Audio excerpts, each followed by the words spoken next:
پهلوان را پاسېدو صحابو ته وی کستا سودا پیغمبر په حق ای نو دې مال په پرزولو راشي رکانا وی کزی را گزار کړم چې ایمان به پې راوړم کدا په حق پیغمبري مال دې راشي نبی علیہ السلام وی صحیح ده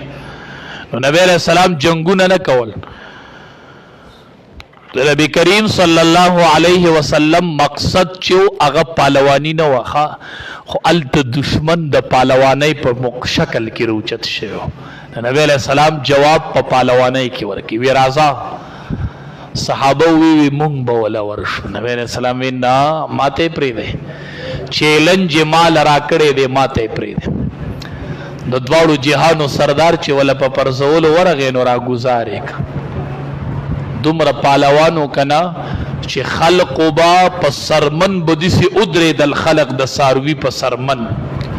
دا پهلوان به د ساروي په سرمن ادرې دو نو خلقو چې براخ کله کنا نو سرمن به اوشلې د خو سرمن به د خلاصولې نشو ندیسي پهلوان ساسو د خان بابا په شان نو خاصه مضبوط پهلوان هو نبی کریم صلی الله علیه وسلم ورته راځه چې مقابله کو وی ټیک ده چې یو پیر نبی کریم صلی الله علیه وسلم را گزار چې را گزارې ک نبی علیہ السلام ورته وشو وینه وی خپم یو خویدله نبی علیہ السلام ورته زرا چې بیا ورشو چې بیا ورله کنه نبی علیہ السلام را گزار کوي وشو وې دم لاډو کې مینه دی لګیدله